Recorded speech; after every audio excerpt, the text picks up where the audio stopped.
네.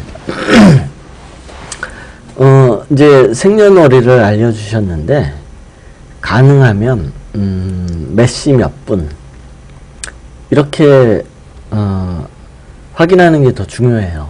왜냐하면, 오차가 있어요, 오차. 그러니까 한국의 시간이 서울 표준 시간이고, 동경 표준시기 때문에 약 30분의 오차가 있어요. 근데 그 30분의 오차를 무시하고, 뭐, 자시다, 축시다, 인시다, 이렇게 알고 있는 사람들이 있어요.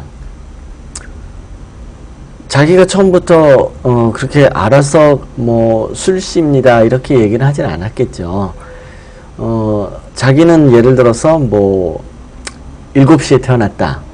그러면 술시가 아니에요, 사실은.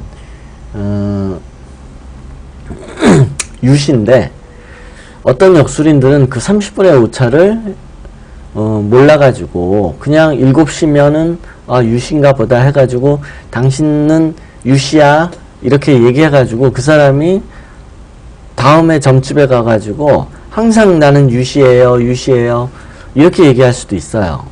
그래서 누구의 사주를 보려고 하면 정확하게 몇 시 몇 분 요렇게 아시는 게 더 정확해요.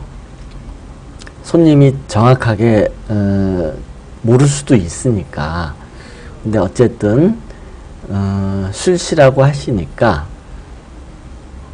술시로 한번 볼게요.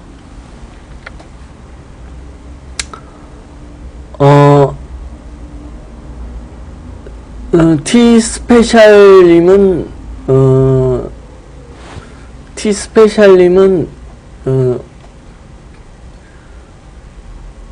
누구신가요? 제가 처음 보는 것 같은데.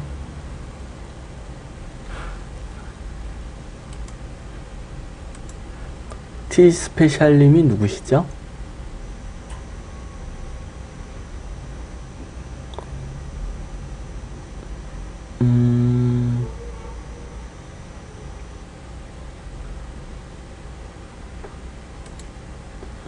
여기 T스페셜님이 누구신가? 저번에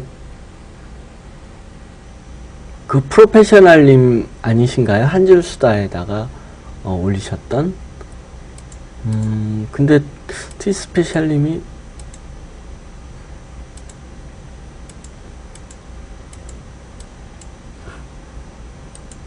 누구신지 잘 모르겠네. 아무튼 T스페셜님은 이제 저한테 누구신지 좀 알려주시고요. 네, 이제 이 사주를 한번 볼게요. 이제 화면에 보이시죠? 남자인데, 뭐, 구체적인 질문을 하셔도 되고, 그러니까 예를 들어서 어떤 특정 문제에 관해서 질문을 하셔도 되고, 아니면, 일반적인 사항에 대해서, 네.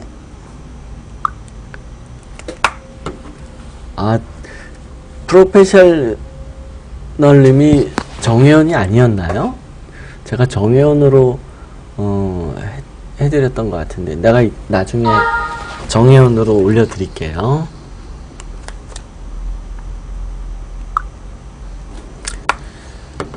네, 질문이 혼자 하는 사업을 하고 있는데요. 뭐 다른 뭐 특별한 질문, 특별하게 뭐 딱 이걸 알고 싶다 하시는 게 있으시면 그거만 질문을 하셔도 되고요. 아니면 뭐 전반적인 질문을 하셔도 되고요. 근데 일단 혼자 사업을 하고 있는데 앞으로 사업이 잘 될런지요. 이제 이런 질문이 일반적인 질문이에요. 이제 점집에 가면 저 무슨 일 하고 있는데 이 일이 잘 될까요? 이건 이제 기륭에 관한 문제예요. 기륭, 좋고 나쁘고. 근데 기륭이란 건 사실은 주관적인 문제예요. 객관적인 문제가 아니고. 근데 사주는 객관적이거든요. 그러니까 학문은 객관적이어야 성립을 해요. 잠깐 화면을 볼게요.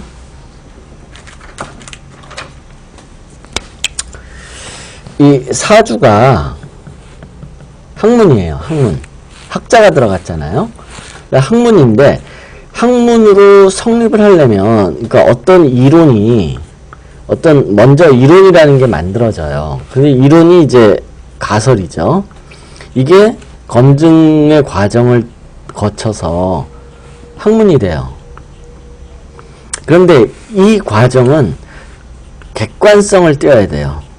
객관성.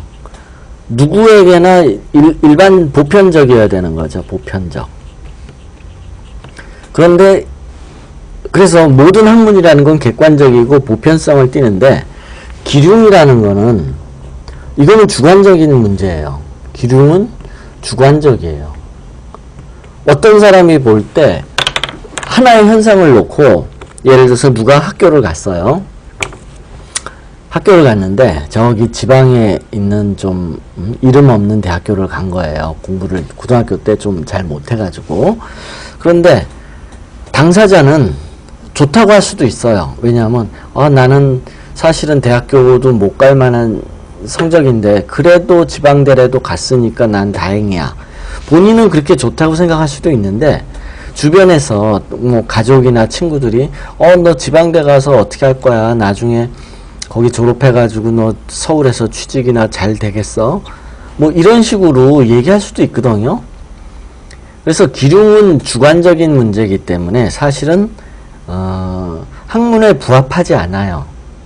그러니까 사주는 학문이기 때문에 주관적이어서는 안 돼요. 특정인한테.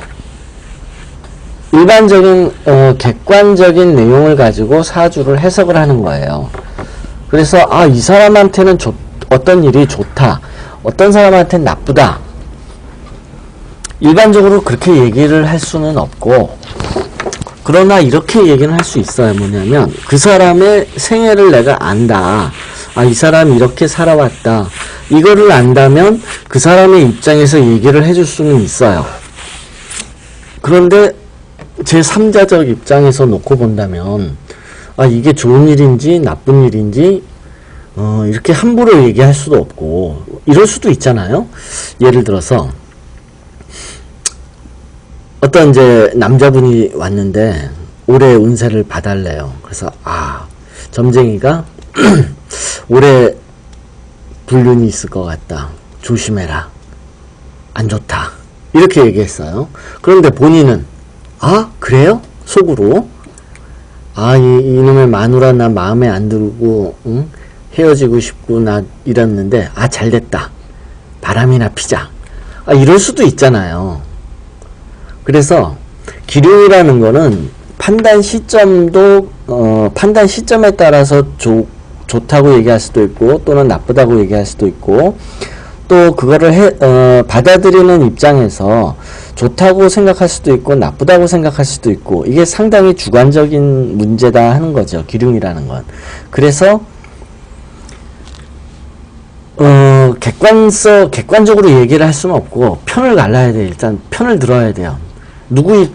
점쟁이가 누구 입장에서 얘기해 준다. 이 사람이 유리하게 생각한다. 그러면 길이라고 할 거고 또 그 반대되는 입장에서 이렇게 얘기한다면 흉이 될 수도 있고 그렇기 때문에 기륭이라는 거는 사실은 없어요. 사주학에서는. 그런데 이제 손님들은 그런 얘기를 많이 하죠. 내가 어떤 방향으로 이사를 가는데 그 방향으로 가는 게 좋으냐 또는 어떤 방향으로 가는데 그 방향으로 가는 게 나쁘냐 이렇게 자꾸 기륭들을 물어보는데 이게 사실은 사주학을 제대로 아는 역술인 입장에서는 상당히 곤란한 질문이에요.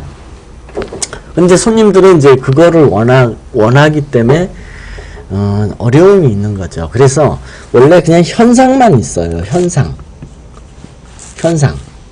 무슨 일, 뭐뭐 하는 일이 있어요. 사주학에서 말하는 거는 그 일이 일어나는가 안 일어나는가를 보는 거예요. 그 현상이 발생하는가 안 하는가. 그러면 이거에 대한 평가는 주관적인 거예요. 이거에 대한 평가. 그 일이 좋다, 나쁘다. 여기서 기륭이 갈리는 거지. 사주는 근데 이 단계, 이걸 얘기하지는 않아요. 사주는 그 현상이나 그 일이 일어나는가 안 일어나는가, 또 일어나면 언제 일어나는가, 이런 거를 말하는 거지, 이게 좋은 일인지 나쁜 일인지 이렇게까지 얘기를 하지는 않아요. 그리고 원래 기둥이라는 건 없는 거예요. 평가하는 사람이 주관적 입장에서 자기한테 유리하면 길이라고 볼 수도 있고 흉이라고 볼 수도 있고 그런 거거든요. 이거를 이해하는 것도 사실은 어려워요. 일반 역술인조차 이런 것 이해 못해요. 근데 하여튼 그런 거예요. 어쨌든 한번 볼게요. 이 사주 우선 자, 일단 개인 사업을 한다고 해요. 그럼 개인 사업이 우선 이 사람의 개인 사업에 관한 일부터 봐야 되겠죠. 이 사람이 과연 개인 사업을 잘 할 수 있느냐 못하느냐, 그거부터 한번 살펴볼게요. 기흉과는 좀 다른 문제예요. 개인 사업이 맞는가 안 맞는가, 이거는 기흉과는 좀 달라요. 개인 사업이 잘 맞다, 내 체질에 난 남 밑에서 못 잇는다, 내 사업을 해야지, 난 남 밑에서는 도저히 난 자존심 상하고 이렇게 좀 나는 레벨이 있는 사람이고 그래서 난 못한다, 이럴 수 있어요. 그렇다고 해가지고 내가 개인 사업을 했을 때 꼭 잘 되느냐, 이거에 대한 보장은 없는 거예요. 일단 사주를 보면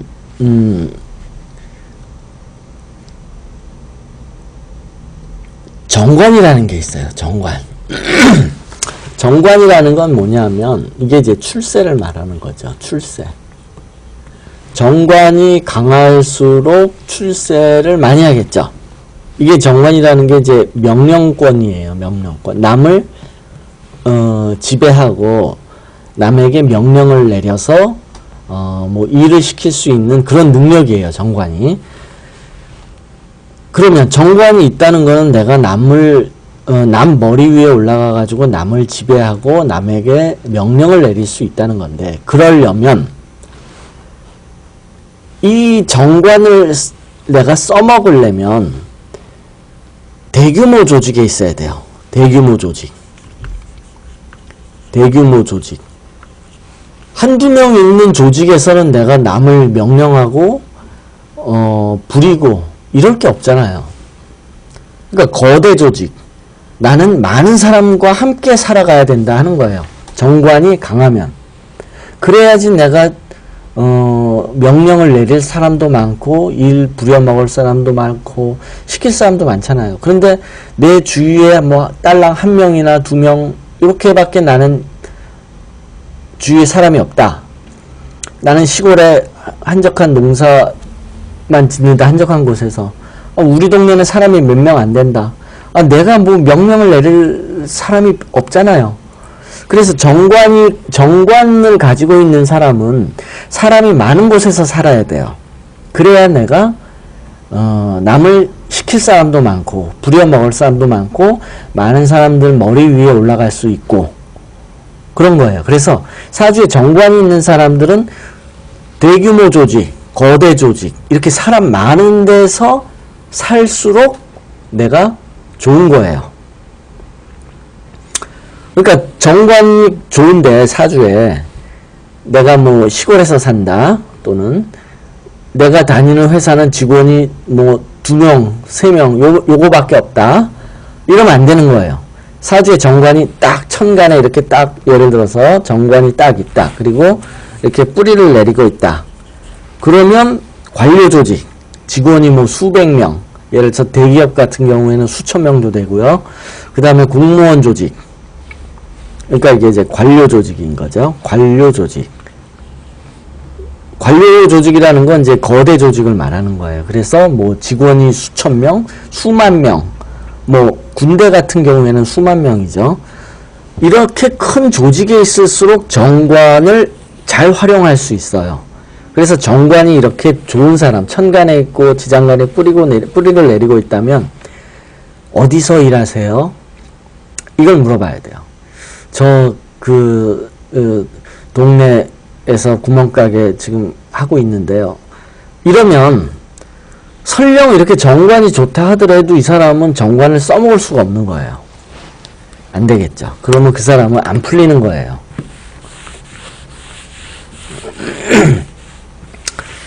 근데 이제 이분은 그럼 정관이 없는 사람은 어떻게 되겠느냐? 사주에 정관이 없다. 그러면 내가 명령권이 없는 거예요. 그러면 이럴수록 거대 조직에 있으면 안 되겠죠. 큰 규모 조직, 큰 규모의 조직, 거대 조직. 예를 들어서 사주에 정관이 없다. 거대 조직에 들어가면 나는 명령권이 없으니까 낮은 계급에서 일을 할 수밖에 없어요. 그러니까 사주에 정관이 없다. 그러면 소규모 조직에 있어야 돼요. 소규모 조직. 소규모 조직에 있어야 이건 안 되고 소규모 조직에 있어야 내가 좋은 거예요.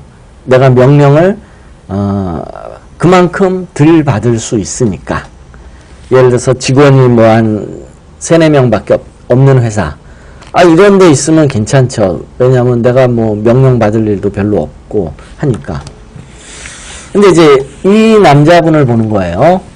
이 남자분은 남자는 하여튼 무조건 정관이 제일 중요해요. 정관이 있어야 남자가 얼마나 출세할 수 있느냐. 이거예요. 뭐냐면 이게 중요한데 이 사람이 남자냐 여자냐에 따라서 근본적으로 사회적 역할이 달라요. 남자는 출세지향적이에요. 출세지향이에요. 자식 기르는 일 같은 건 몰라요. 얼마 전에 그저께인가요? 뉴스에 나왔죠. 계모가 애를 때려가지고 죽였대나 말았대나. 남편은 계모가 이제 후처가 원래 전처 소실을 그 자식을 잘 기르는지 마는지 이런 거 몰라요. 남자는 애 키우는데 전혀 그냥 어떻게 키워야 될지도 모르고 가정 같은 거 잘 어떻게 해야 될지 잘 몰라요. 남자는 솔직히 이 남자는 그냥 옛날 같으면 그냥 사냥이나 하는 거예요. 사냥이나 하고 전쟁이나 하고. 원래 남자는 사냥하고 전쟁하는 게 일이에요. 가정 살림 같은 거 모르고 애 키우는 것도 모르고. 그래서 지금도 마찬가지예요. 남편은 사실은 애가 뭘 하고 있는지, 공부를 하는지 노는지 뭐 이런 거 별 관심 없어요.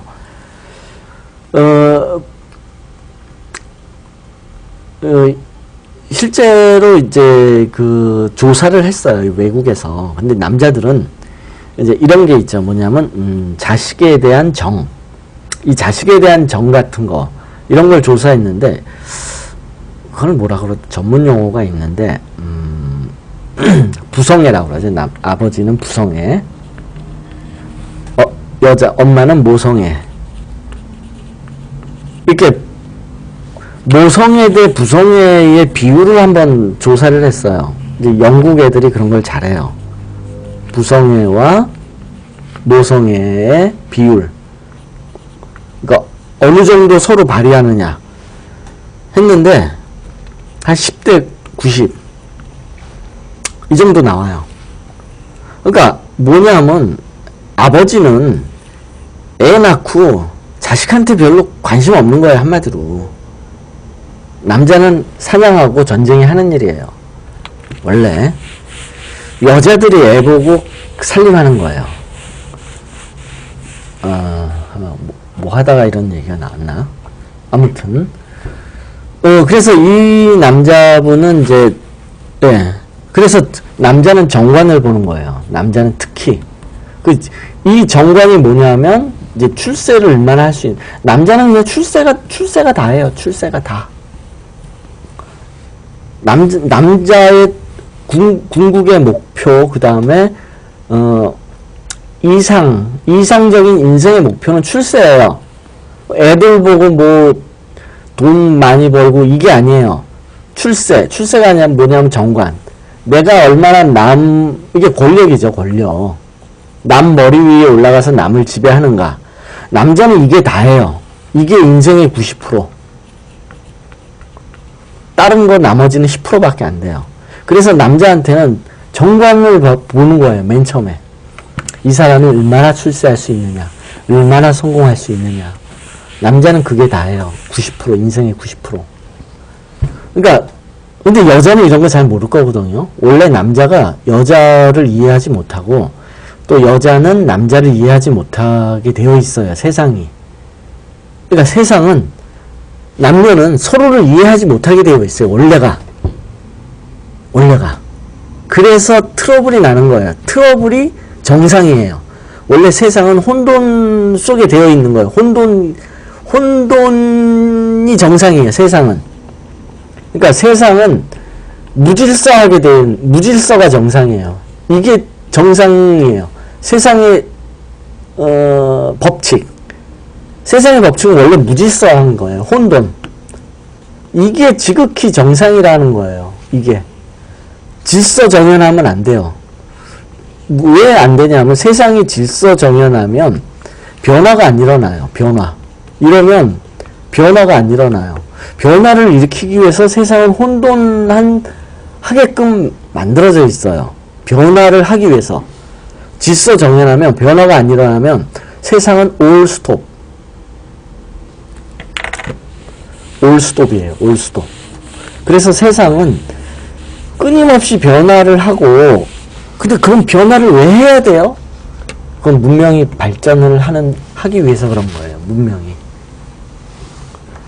그 다음에 이제 이래서 남자 사주에서는 무조건 정관을 보세요. 얘가 얼마나 출세할 수 있는지. 그러면 절반은 먹고 들어가는 거예요. 이 남자에 관해서 이제 물어보는 거죠. 이 사주. 그럼 이 남자 사주를 이제 이렇게 물어봤으니까 이 남자 사주에서 이제 이게 남자니까 이제 정관을 보는 거예요. 그럼 정관이 어디 있냐 하면 여기 딸랑 하나 있어요. 정관. 천간에는 없고 정관이 여기 딸랑 하나 있어요. 이러면 관운이 아주 약한 거예요. 그러면 이 사람은 어디서 일하세요? 어떤 곳에서 일하세요? 그렇게 물어봐가지고 거대 조직에 있다. 당신은 시다밖에 못해요. 그저 일꾼이에요. 출세 같은 거 꿈도 꾸지 마세요. 이렇게 얘기해야 돼요. 그래서 대부분 이런 사람들은 큰 조직에 못 있어요. 정관이 약하면. 왜냐하면 내가 명령을 내릴 위치에 있지 못하잖아요. 그러니까 큰 조직에는 있지 못해요. 있어봐야 일꾼밖에 안 되고. 그래서 대부분 자기 사업을 많이 해요. 정관이 약하면 개인 사업을 많이 해요. 그래서 이분도 개인 사업을 한다고 하는 거고, 이분은 공무원이든 어떤 이제 큰 회사 같은 데 들어가 봐야 출세도 잘 안 되고 힘만 들어요. 일꾼밖에 안 되니까. 그 다음에 이제 질문이 이제 뭐냐면 천간에 정관이 있을 경우, 뿌리를 못 내렸을 경우, 이제 예를 들어서 정관이 여기에 있다. 뭐 아무데나 있어도 상관없어요. 여기 있어도 되고 여기 있어도 되고 뭐 아무데나 관계없는데 뿌리가 없다. 지장간에. 그러면 이런 거를 이제 바지사장이라고 하죠. 이렇게 뿌리를 못 내리면 바지사장.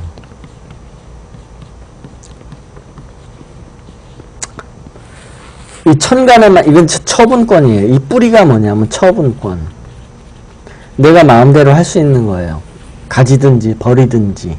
그런데 뿌리가 없으면, 이렇게 지장간에 뿌리가 없으면 내가 처분권이 없는 거예요. 그러면 나는 어떻게 되냐면 바지사장이 되는 거예요. 바지사장. 나 스스로 사장님을 못해요. 누가 나를 앉혀줘야 돼요. 야, 친구야.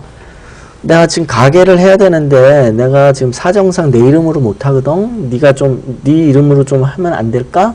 이런 식의 제안을 많이 받아요.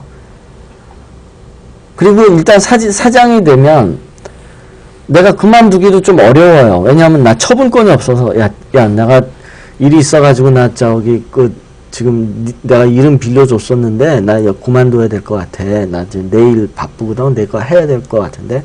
근데 친구가 안 돼. 너 없으면 내가 죽어. 이렇게 말려요. 이런 식으로 해가지고 나 혼자서 스스로 명령권을 가지지도 못하고 내가 설령 그런 위치에 명령을 내릴 위치에 있다 하더라도 그만두기도 어렵고 실제로 내가 명령권을 가지지도 못하고 그래요. 그렇다고 무조건 나쁘냐? 아니에요. 세상은 무조건 나쁘다, 무조건 좋다 이런 건 없어요. 다 장점이 있고 단점이 있어요. 바지 사장의 단점은 뭐냐면 권력이 없는 거예요. 권력 없다. 왜냐하면 지장간의 능력인데 지장간의 영역은 이게 이제 능력이라고 그랬죠. 뿌리를 못 내리면 내가 명령권에 관한 능력이 없는 거예요. 즉 권력이 없는 거예요. 근데 단점은 권력이 없는 거고 권력은 없지만 명예는 있어요. 형식적으로는 사장님이에요. 그래도 명예만 있고 권력은 없어요. 이렇게 천간에만 정관이 떠 있으면 그러면 이런 사람은 장점 굳이 장점을 말하라 그러면 난 명예가 소중해. 명예를 소중하게 여기는 사람이에요. 이런 사람들은 이걸 장점이라고 볼 수도 있어요. 조금 비틀어서 보는 거죠. 이런 사람은 또 허례허식에 허례허식을 좋아해요.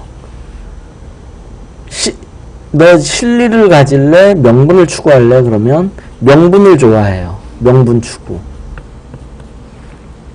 명예는 있잖아요. 권력은 없지만. 그래서 허례허식인 거고 명분을 추구하는 거고. 만약에 싸움이 나잖아요. 싸움이 나면 이렇게 천간에 정관만 떠 있는 사람한테는 이 사람을 다루려면 어떻게 하느냐. 내가 이 사람하고 상대를 해야 된다. 이런 사주를 가진 사람하고 그러면 치켜 세워줘요. 치켜 세워줘요. 그러면 우쭐해가지고 오케이 이래요. 내가 이 사람한테 몹쓸 짓을 했어요. 예를 들어서 그러면 잘못했어요. 내가 당신 돈을 1000만 원을 내가 나 유흥비로 써먹었는데 지금 돈이 없거든요. 내가 죽을 죄를 졌어요. 이러고 가서 빌면 이 사람은 그래 불쌍한 놈 내가 한번 봐준다. 이러고 용서해줘요. 이 사람은. 이런 사람은 그래요. 그냥 치켜 세워주면 우쭐해가지고 다 용서가 돼요. 내가 무조건 죽을 죄를 졌습니다 하고 빌면. 그런데 만약에 이제 뿌리가 있다.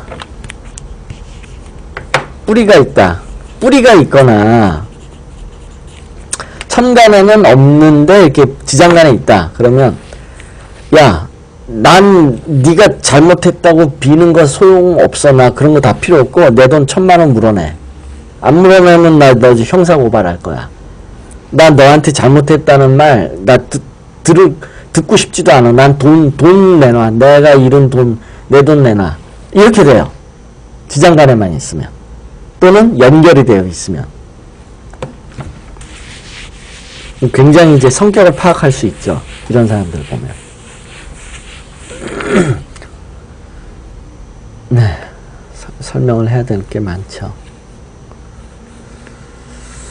네, 그래서 이제 이 남자분은 이제 지장간의 정관이 하나 있기 때문에 이거는 이제 약해요. 명령권은 약한 사람이에요. 그러면 명령권을 이제 평생 동안 내가 명령권이 없느냐 그런 건 아니고 대운이든 해운이든 운에서 정관이 이렇게 올라갈 때 이때는 내가 이게 이제 하늘과 땅이 연결이 소통이 되는 거예요. 그럼 내가 처분권을 가져요. 이거는 뭐냐면 요런 때는 내가 진짜 명령권을 갖는 거예요. 남을 지배할 수 있어요. 그럼 이게 대운이든 해운이든 찾아봐야 돼요. 한번 보죠. 그럼 여기 보면 41살 41살부터 45살까지는 정관이죠. 다시 여기를 볼게요. 그러면 이 사람이 진짜 명령권을 진짜 갖는 시기는 41살부터 45살까지.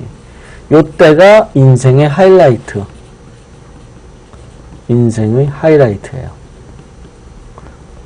이때는 내가 진짜 오너가 돼요. 사장님이 되고 남을 지배할 수 있고 그래요.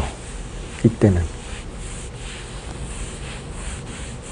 만약에 이게 정관이 원래 사주에 있어가지고 이렇게 연결되어 있다 늘, 그럼 이 사람은 늘 명령권이 있는 거예요. 평생 이 사주 원국은 평생을 보는 거니까 원래 사주 원국에 정관이 천간에 있고 지장간에 있다 그러면 평생 명령권이 있는 거예요. 어딜 가나 얘는 지휘자의 위치에 올라가요. 지휘자의 위치에 책임자, 어떤 조직이든 팀장이든 뭐 어떤 모임, 사람 모이는 데만 갔다 하면 얘가 지휘자가 돼요. 이게 관운이 좋다고 하는 거예요. 이런 사람을. 평생 남을 지배하면서 살아가는 거죠. 근데 이제 이분은 이제 천간에는 없고 이제 지장간에만 정관이 하나 있어가지고 관운은 굉장히 약하다. 이렇게 보는 거예요. 일단 하나밖에 없으니까. 그런데 사주 원국을 보니까 여기가 그냥 비견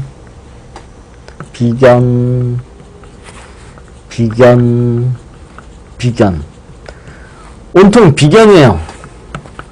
비견 많잖아요. 그러면 가뜩이나 이 정관이 이제 비겁을 다스리는데 역전현상이 일어나는 거예요. 이거는 주인이고 이게 이제 극관계이기 때문에 그래요. 이건 머슴인데 종인데 종이 더 힘이 센 거예요. 비견이 더 많으니까. 그러면 주인은 종한테 꼼짝 못해요. 위축돼요. 조선시대에 아주 그냥 양반집에 종이 한 20명 있었다. 근데 주인이 한 명이다. 어떻게 되겠어요? 종이. 마님 부르셨어요? 한 10명이 항상 떼지어 다니면서 주인을 협박하죠. 위협하죠. 이렇게 돼버려요. 주인의 힘이 굉장히 약해져가지고 가뜩이나 내 명령권을 더 행사하지 못해요. 극관계가 역전이 되기 때문에. 그런데 이 사람은 거기에다가 플러스 또 있어요. 이 정관을 극하는 식상이 지장간에 보니까 또 3개씩이나 있어요. 여기 식상, 여기가 이제 상관, 여기도 식상, 식신. 이러면 식상이 강하니까 정관이 더더욱 위축되죠. 이때는 이제 식상이 주인이고 정관이 종인데 더더욱 위축이 되는 거예요. 꼼짝 못하는 거예요. 그래서 이 사람은 관운이 지극히 약한 사람이에요. 그냥 약한 정도가 아니라 지극히 약해요. 어디 출세할 일은 없어요. 죽었다 깨어나도. 그러나 정관이 올라갈 때 이때 내가 명령권을 가져보겠죠. 41에서 45세. 그런데 이때 내가 명령권을 가지면 이때가 내가 기룬일까? 아까 인생의 하이라이트라고 그랬는데 그렇게 얘기하면 안 되겠네요. 왜냐하면 이때 명령권이 생겨요, 내가. 그런데 이 사주는 비겁과 식상이 굉장히 강한 사주예요. 그러면 명령권이 내가 생겼다 하더라도 제대로 이 사람들에 대해서 내가 이 비겁이나 식상에 대해서 맞서 싸울 수 있겠는가? 권력은 생겨요. 문제는 뭐냐면 권력을 행사하다가 사고를 친다 그거예요. 권력을 남용하거나 남용이에요. 잘못 행사한다 그런 뜻이에요. 이 사람은 이때 내가 명령권이 생겨요. 일단은 좋다고 봐요. 그런데 비겁과 식상이 너무 많으면 굉장히 조심해야 돼요. 내가 명령권을 행사하지 말아야 하는 곳에다가 명령권을 행사할 가능성이 높아요. 이러면 굉장히 조심해야 돼요. 굉장히. 내가 명령권을 잘못 행사하기가 아주 쉬운 거예요. 그래서 요때 지금 보니까 이때 굉장히 조심해야 돼요. 조심. 나쁘다라고는 말할 수 없어요. 기륭이라는 건 없으니까. 그런데 굉장히 조심해야 된다 하는 거예요.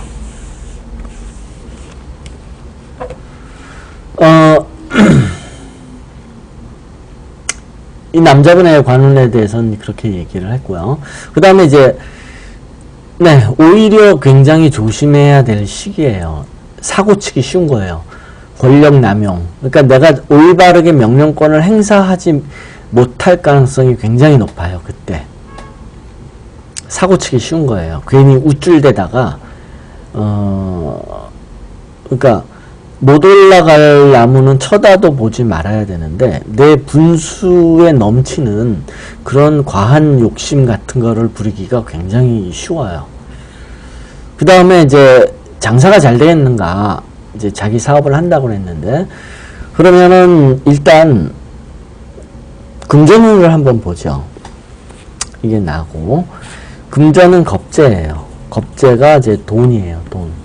일단 돈은 얼마나 이 사람이 이제 돈에 대한 융통 능력 이 있는가를 한번 보는 거죠. 일단 돈을 많이 만지고 융통 능력이 좋다 그러면 어쨌든 간에 금전운은 조금 좋아요. 내가 돈을 좀 많이 어떻게 융통을 시킬 수 있으니까.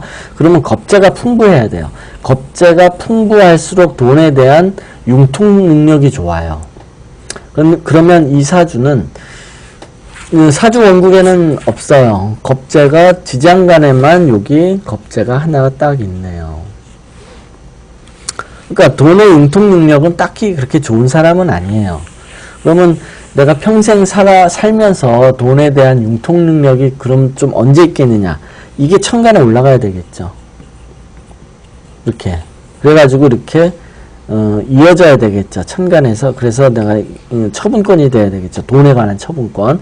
이렇게 연결이 되면 처분권이 생겨가지고 돈에 대한 내가 마음대로 내 돈 내 마음대로 막 써요. 이럴 때 연결되면 내 호주머니에서 돈이 나간다 하는 거예요.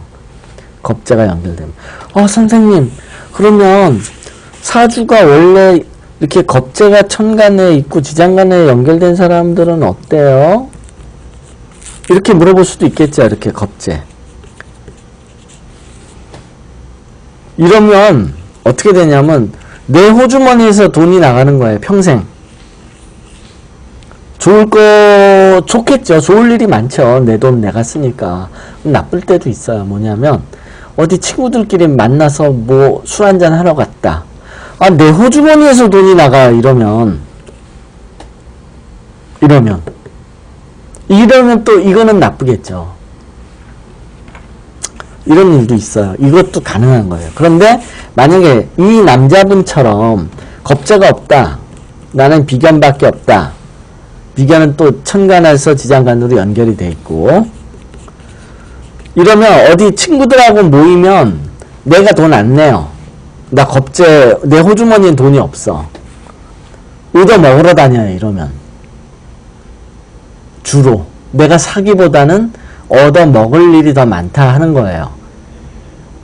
어떤 모임을 가든 뭐 어떤 사업상 뭐 만나든 어떤 친구들의 친목 모임이든 뭐 하여튼 나는 주로 내가 돈 안 내고 나는 얻어 먹는 입장이다 하는 거예요. 이런 장점도 있어요. 겁재가 없으면. 그러니까 세상은 무조건 좋기만 하고 나쁜 건 없고 이런 건 없어요. 다 장단점이 있어요. 그래서 이제 이 남자분은 이제 겁재운을 한번 보죠. 겁재운을 보면 이제 이 겁재가 여기 겁재가 요때 천간에서 이제 지장간으로 연결되겠어요. 이게 지장간에는 겁재가 여기 하나 있는데 요게 천간으로 올라갈 때가 81세에서 85세예요. 다 늙어가지고 돈을 쓰네요. 다 늙어서 왜 돈을 쓸까요? 다 늙어서. 이게 무슨 뜻일까요?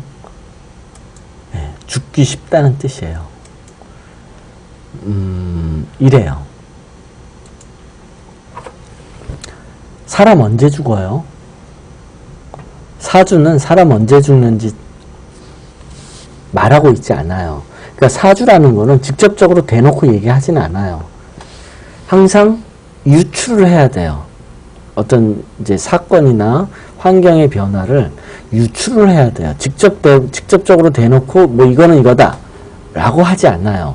그러면 나이가 한 80을 넘겼는데 예를 들어 이분이 81세에서 85세가 겁재인데 이때 돈 쓸 일이 뭐가 있겠어요? 네, 유산. 죽으면 돈 쓰겠죠. 죽어서 돈 쓰겠죠. 죽어서. 또 죽으면 부주가 들어오겠죠. 부주돈. 부주. 이런 때 돈을 쓰는 거예요. 그래서 70 넘겨가지고 만약에 대운에서 겁재가 연결됐다 그러면 요 시기가 죽기 굉장히 쉬운 시기예요. 이 시기가 70 넘겨서 그렇다 하는 거예요. 근데 이제 그렇기 때문에 이분은 평생 내 호주머니에서 내가 이렇게 여유롭게 항상 뭐 내 마음대로 돈을 써보고 이제 이럴 사주는 아니다 하는 거죠. 그러니까 돈에 대한 처분권은 없어요. 그러면 돈에 대한 만약에 돈을 벌면 어떻게 되겠느냐? 이런 사람한테 돈이 생긴다. 사업하다 보면 돈 생길 수도 있을 거 아니에요? 그런데 이 사람은 돈을 만지는 사주가 아니에요. 그러면 어떻게 될까요? 마누라한테 뺏기겠죠. 돈을 사업해서 돈을 벌든 월급쟁이여가지고 월급을 벌든 이 사람은 현찰에 대한 처분권이 없으니까 그냥 마누라한테 가고 마누라가 집에서 그냥 돈을 쓰는 거예요. 그래서 이런 남자분의 부인 사주를 보면 대부분 여자 부인 사주가 이렇게 막 천간에 겁재가 있고 뿌리가 이렇게 연결되어 있는 경우들이 많아요. 그러면 이런 여자, 이건 여자 사주고 이건 남자 사주다. 그러면 이런 부인은 만약에 사업을 안 하고 집에서 살림만 한다 그러면 남편이 갖고 벌어다 주는 돈 다 뺏어가지고 자기가 쓰는 거예요. 여자 사주에 겁재가 천간에 있고 지장간으로 연결되어 있다. 그런데 집안에서 살림만 한다. 그럼 남편이 벌어오는 돈은 여자가 다 뺏어서 쓰는 거예요. 남편은 돈 버는 기계예요.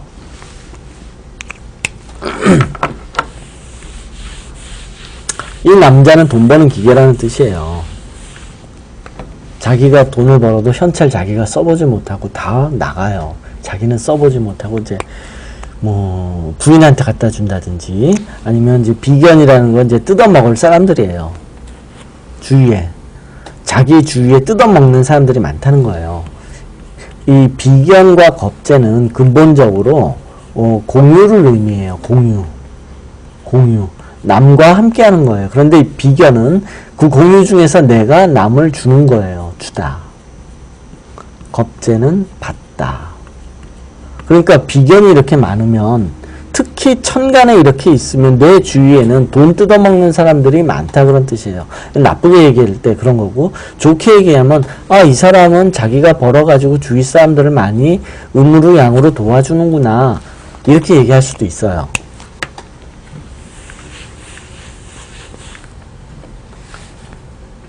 네, 그런 분이고요. 그 다음에 근데 이분은 이제 무슨 일을 하느냐, 이제 중요한 건데, 사주를 보면, 아, 이 사람 무슨 일 하겠구나 하는 걸 알아야 돼요. 알아야 돼. 이거 굉장히 중요해요. 딱 사주 보고, 아, 당신 무슨 일 하지? 이걸 맞춰야 돼요. 이걸 맞추는 역술은 거의 없어요. 이걸 맞추려면 육친을 잘 알아야 돼요. 육친을 모르면 이 사람이 뭐 해서 먹고 사는지 몰라요. 무슨 기술을 가지고 세상을 살아가는지. 그런데 이 비견이라는 거는 살아가는 수단이 아니에요. 직업이 안 돼요. 그래서 직업으로 활용되지 않아요. 비견은. 겁재도 마찬가지예요. 다만 겁재는 돈을 만지니까 아, 이 사람 장사하지 않을까? 왜냐면 장사는 대부분 현찰 주고 받잖아요.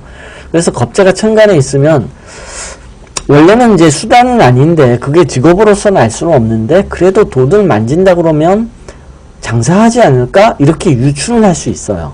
그런데 비견은 진짜 천간에 비견만 있다. 그럼 뭐 하는 사람인지 잘 알기 어려워요. 요거 가지고는, 비견 가지고는 뭐 해 먹고 사는 사람인지. 그런데 이 사람은 여기가 식신이고 병화예요. 그럼 두 가지를 알 수 있어요. 이 사람 뭐 하는 사람인지. 일단 천간에서 지장간으로 연결됐나 되지 않았나는 중요하지 않아요. 왜냐하면 이 천간은 그 자체로 내가 눈으로 보이는, 내 눈으로 보이는 세상이에요. 내 눈에 보이는 세상. 천간은. 그러니까 나는 이 세상에서 요 세상을 보고 사는 거예요. 천간. 이게 뭐냐면 고개를 들어 하늘을 보세요. 이 말이에요. 이게 하늘이잖아요. 고개를 들으면 하늘이 보이잖아요. 하늘이 내 눈앞에 펼쳐진 세상인 거예요. 그래서 천간에 있으면 내 눈에는 천간이 보여요.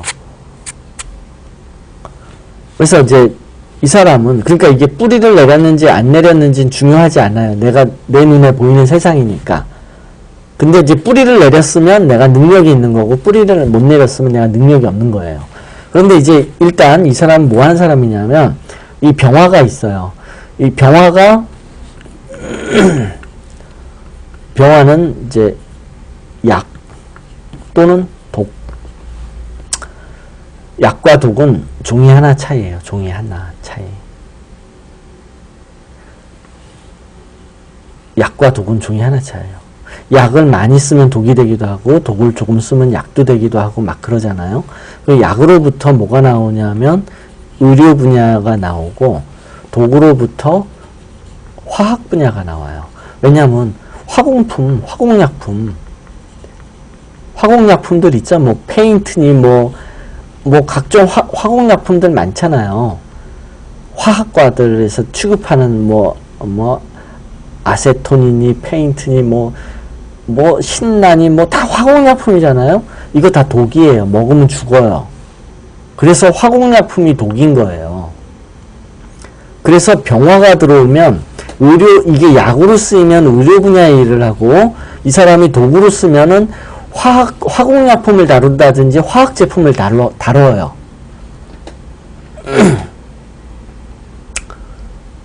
그래서 이 사람은 의료 분야의 일을 하거나 화학 분야의 일을 하거나, 또는 병화라는 거는 약과 독을 말하기도 하지만 빛과 열을 의미하기도 해요. 그래서 빛과 열을 많이 봐요. 이런 분야가 조명, 주로 조명 부분. 그럼 조명과 관련된 쪽에서 굉장히 많은 직업이 나와요. 뭐 사진 쪽, 방송국에 일하는 사람들 조명 많이 받잖아요. 방송국 천장에 조명 무지하게 많잖아요. 방송국. 그러면 굉장히 더워요. 눈부시고. 그래서 방송국에서 일하는 사람들이 천간에 병화가 많아요. 그게 엔지니어일 수도 있어요. 방송국 엔지니어. 또는 연기자일 수도 있어요.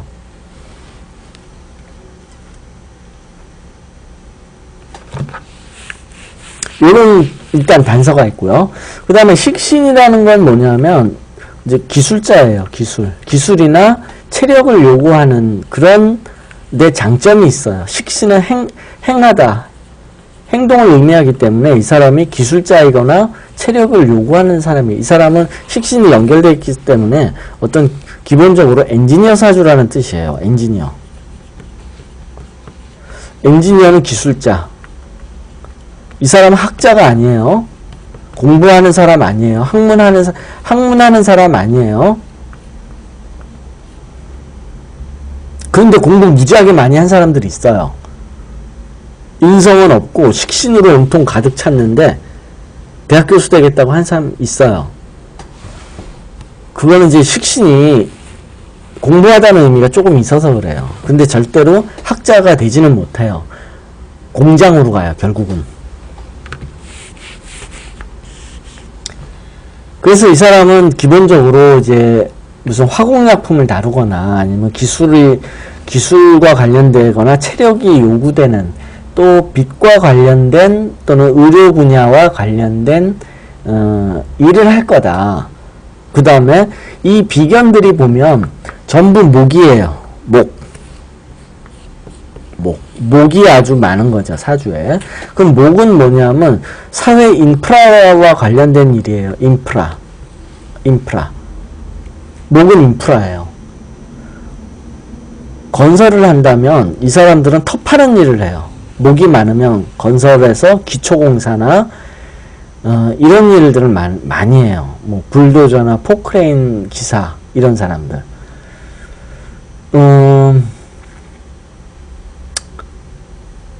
그런 쪽일 거라 하는 거예요. 그래서 이 사람은 무슨 일을 할까요? 찾아보면 어떤 인프라 쪽에서 일을 하면서 기술이나 체력 또는 그런 일을 하는데 빛과 관련된 또 일이다. 그래서 여러 가지 유추를 해볼 수 있는데, 뭐 건축업을 할 수도 있고요. 아니면 전기기술자, 조명, 이렇게 사회 인프라 쪽에 일을 할 수도 있고요. 그런 일이에요. 그런 일. 뭐 농사라든지 아니면 청소라든지 청소부들 있죠. 청소하는 사람들. 청소하는 사람들이 인프라예요. 도시의 인프라예요. 일단 청소를 해야지 도시가 깨끗할 거 아니에요. 그러니까 도시의 청소 분야는 도시의 인프라의 영역이에요. 그래서 뭐 청소를 하는 분야라든지 뭐 그런 분야예요. 뭔가 인프라와 관련된 분. 그런데 비견이 직업을 알 수는 없기 때문에 직업에 관한 거를 말하는 거는 아니고 인간관계, 대인관계 이렇게. 그러면 비겁이 많은 사람들은 수단으로, 그러면 어떻게 사느냐 하면, 비겁이 많으면 비겁으로 살아요. 어떤 식으로 사느냐면, 이 사람들의 삶의 수단은 뭐냐 하면, 비겁은 대인관계, 인맥, 이걸 수단으로 해서 살아요. 예를 들어서 공부, 학문으로 사는 사람이 아니에요. 학문이나 공부로 사는 사람이 아니고, 권력으로 사는 사람도 아니고, 돈 만지면서 금융 분야로 사는 사람도 아니고, 그냥 대인관계, 인맥으로, 그러니까 뭘 하든 이 사람의 직업이 뭔지는 알 수는 없어요. 그런데 옆에서 지켜보면 다른 거를 잘하는 건 아니에요. 그런데 대인관계, 인맥으로 다 그걸 활용해가지고 장사를 하더라 하는 거예요. 예를 들어서 식당을 할 수도 있어요. 식당을 할 수 있는데 맛으로 승부하는 게 아니라 인맥을 동원해가지고, 야, 아는 사람을, 야, 동창들 연결해서 우리 식당에서 밥 먹으라고 그래. 뭐 이런 식으로 뭐 인맥을 동원해가지고 활용을 하더라 하는 거예요. 장사를 해도. 아니, 예를 들어서 전기기술자다. 그러면 이 사람이 그 전기기술이나 조명의 일을 한다 하면 그 분야의 기술이 뛰어나기보다는 주로 인맥을 활용해가지고 영업을 뛰더라, 그런 식인 거예요. 장사하는 식이. 그러니까 이런 사람은 인맥에서 애로사항이 생기면 굉장히 장사가 잘 안 되겠죠. 인맥에서 애로사항이 생기면.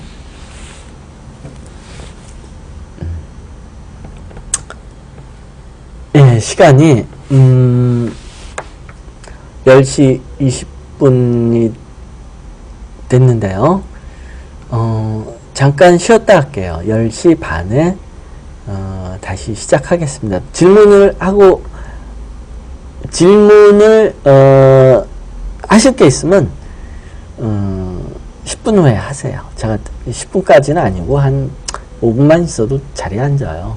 그러니까 질문하세요. 질문하시려면 이제 질문하시고요. 잠시 후에요. 전화로 질문을 하셔도 되고 채팅창으로 질문을 하셔도 되고요. 잠깐 10시 반까지 쉬겠습니다.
네, 궁금한 게 있으면 전화로 질문하셔도 되고요. 채팅으로 질문하셔도 되고요.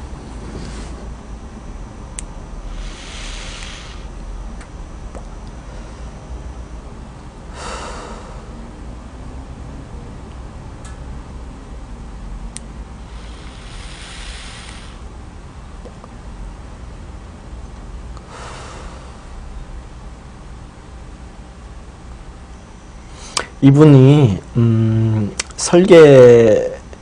설계사가 아니에요. 설계 능력은 없어요. 그러니까 설계하는 사람을 직원으로 데리고 있겠죠. 설계사는 아니에요. 설계적 대운으로 보면 이제 설계 일을 좀 했는데 원래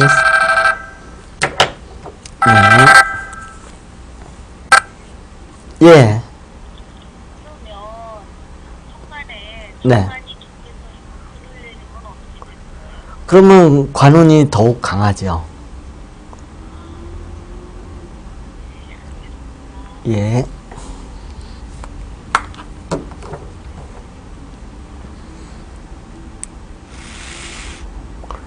이분은 그냥 엔지니어예요. 설계를 하려면 상관이 있어야 돼요. 설계 능력은 상관으로부터 나와요. 그래서 사주에 상관이 만약에 있다면 직접 설계까지 했을 거다라고 얘기할 수 있는데 사주에 상관이 약하거든요. 있기는 있어요. 하나가 있고 하지만 약하기 때문에 설계 기술자는 아니다. 그냥 일반 엔지니어다라고 보는 거예요. 설계 능력을 가지고 있지는 않아요. 설계 능력은 상관이에요. 머릿속에 그림을 그리는 건 상관이에요. 근데 왜 이분이 왜 설계 일을 하냐면 대운을 보세요. 대운이 지금 이분이 올해 40세인데 여기 보면 36세부터 상관운이잖아요. 40세까지. 그러니까 올해까지죠. 그러니까 이 기간에는 설계 도면 같은 거를 많이 봐요. 이렇게 설계사 비슷하게 일을 하는 거예요. 자기 환경도 그러고. 하지만 본래 이 사주는 상관이 약하기 때문에 설계 능력은 없어요. 아주 없는 건 아니지만 약간은 있지만 전문적인 설계 기사는 아니고, 다만 이제 36세부터 특히 38, 39, 40 요 시기는 설계도를 많이 봤을 거예요.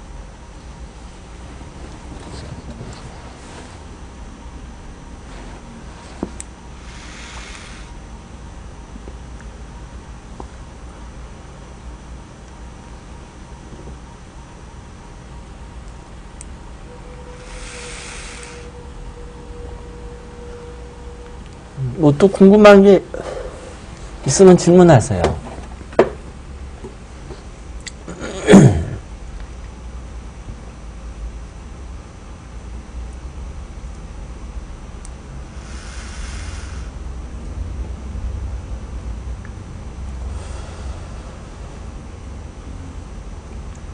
네. 지금 대운에서 상관운이 천간으로 올라간 게 아니라 지지로 왔거든요. 천간으로 올라갔으면 보세요. 이제 지금 대운이 이게 상관이 천간으로 올라가면 이렇게 연결이 될 거 아니에요? 그러면 직접 설계를 해요. 설계 능력이 생겨나서, 그러니까 능력은 있고 능력을 발휘할 때가 된 거예요. 이러면은 내가 직접 설계를 할 거예요. 그런데 지지로 온다면 내 능력을 쓸 수는 있는데 이걸 발휘할 만한 그런 시기는, 내 능력을 직접 발휘하는 시기는 아니라는 뜻이에요. 지지로 오면 내가 그거를 많이 부닥쳐요, 주위에서. 그래서 설계 도면 같은 걸 많이 보지만 내가 직접 설계를 하지는 않는 거예요.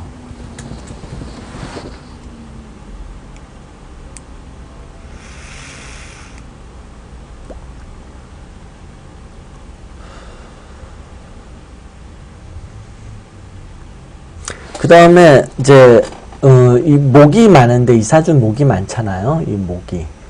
이 목은 어떤 일의 초기 단계예요. 그래서 건축 설계부터 기초공사까지는 목의 단계예요. 그러니까 건축일 한다, 건설일 한다. 근데 목이 많다 그러면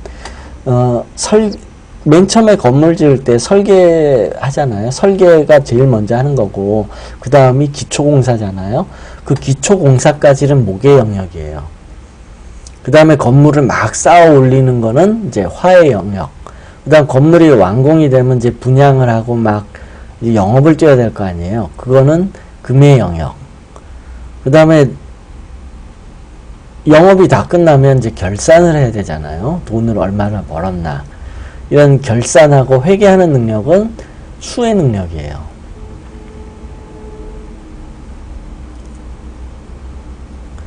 정관운이 들어오면 하던 일이 바뀌나요? 바뀌지 않겠죠.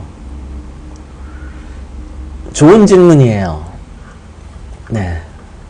좋은 질문이에요. 하던 일이 얼마나 바뀌는가 하는 걸 보죠. 내가 하는 일이 자주 바뀐다. 평생 살면서 나 여러 가지 일해요. 예를 들어서 나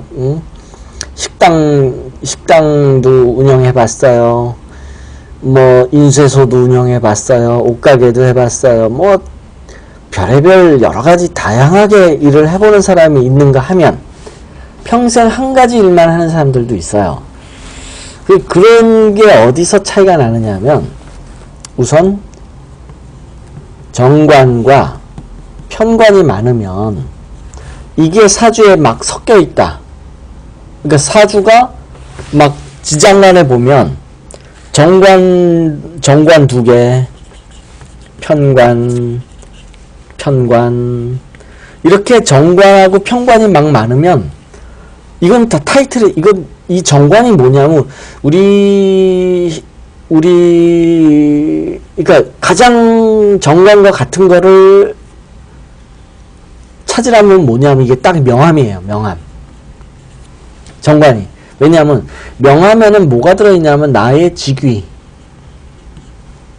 그 다음에 나의 직위가 들어있죠. 내가 뭐 하는 사람인가, 타이틀. 나 뭐 하는 사람이에요 하는 걸 명함 보여주면 거기는 나에 대한 직위나 내가 뭐 하는 사람인지 나타나잖아요. 명함에. 딱 명함이 정관이에요. 그런데 사주에 정관, 편관이 이게 막 있으면 그만큼 내가 명함이 많은 거예요. 명함이 많은 사람이 뭐겠어요? 직업 잘 바꾸는 사람이잖아요. 그래서 사주에 정관, 편관이 많으면 난 명함 막 많아요. 그러니까 어떤 사람들은 명함 막 3개, 4개 막 이렇게 갖고 다니는 사람이 있어요. 2잡, 3잡 이렇게 동시에 여러 가지 일을 하는 사람들. 이런 사람들은 명함이 많거든요. 이게 정관, 편관이 막 섞여 있는 사람들이 그래요. 명함이 많은 거예요. 그 다음에 이렇게 명함은 일단 정관, 편관이 있으면 명함까지 만들어요. 그런데 명함까지는 못 만드는데 내가 막 이것저것 해보는 사람들이 있어요. 그거는 식신. 정관은 일단 명함까지 만드는 거예요. 근데 식신은 명함은 없는 상태에서 막 이것저것 해보는 거예요. 식신이. 그래서 사주에 식신이 많다. 상관은 관계없어요. 식신이 뭐 한 3개나 4개 막 이렇게 된다. 사주에. 그러면 이 일 저 일 막 해보는 거예요. 왜냐하면 식신이라는 건 가는 길이에요. 가는 길. 그러니까 나는 이 길로도 가보고 저 길로도 가보고 이게 식신이 많으면 이게 다 식신이다. 이게 식신이다. 내가 사주에 식신이 많다. 그러면 이리도 가보고 이리도 가보고 이리도 가보고 여러 가지를 막 해보는 거예요. 명함은 안 파요 아직. 그러는 거예요. 식신이 많으면 그래서 내가 또 이것저것 막 해봐요. 명함까지는 안 파고 명함까지 팔려면은 내가 이제 정관, 편관이 막 섞여야 돼요. 그래서 이분이 이제 대운에서 정관이 이제 이렇게 올라간다. 요게 이제 41세부터 45세까지 정관이 올라오는데 이러면 하는 일이 바뀔 수 있지 않나요? 라고 물어볼만 하죠. 그러면 정관, 편관이 많은가? 많으면 그만큼 또 직업을 바꿀 수 있어요. 근데 이분은 딸랑 요거 하나예요. 직업을 바꿀 가능성이 적은 거예요. 식신이 많으냐? 식신 그러면 2개. 식신. 근데 식신은 가보는 길이 많은 거지 내가 타이틀까지 걸면서 이렇게 해보는 건 아니에요. 그래서 직업을 바꿀 가능성은 많지 않아요. 물론 해운에서 바꿔볼 수는 있지만 대운만 놓고 본다면, 평생을 놓고 본다면 이 사람은 그렇게 직업을 막 바꿔보는 그런 정도는 아니다라는 거죠. 식신 때문에 이것저것은 좀 해볼 수는 있어요.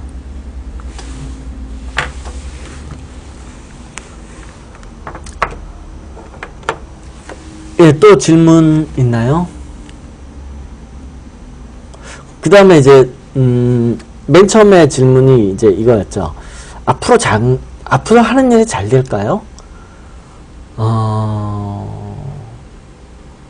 사실 알기 어려워요, 그거는.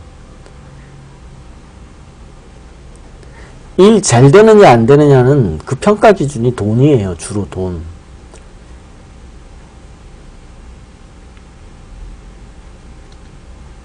돈을 잘 버느냐 못 버느냐에 따라서 기둥을 생각을 하는데 근데 사실은 돈이 아닌 경우들도 많거든요. 그 다음에 이제 질문이 육친 중 어느 하나가 강하다는 얘기를 하는데 어떨 때 강한가요? 라고 질문을 하셨는데요.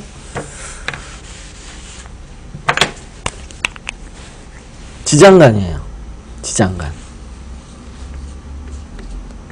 지장간이 나의 근본적인 능력이에요. 능력치. 그럼 천간은 뭐냐? 이 지장간에 있는 게 올라갔을, 즉 밖으로 드러났을 뿐이에요. 그래서 지장간에 많아야 그 사람이 그게 강한 거예요. 그리고 그 강한 상태에서 천간까지 연결됐다. 그러면 더 강한 거예요. 그러면 이분이 뭐가 사주에 강한가? 그러면 지장간의 그 숫자를 보면 되죠. 우선 숫자 제일 많은 게 편제가 많아요. 이분은 무가 4개나 돼요. 이게 다 편제네요.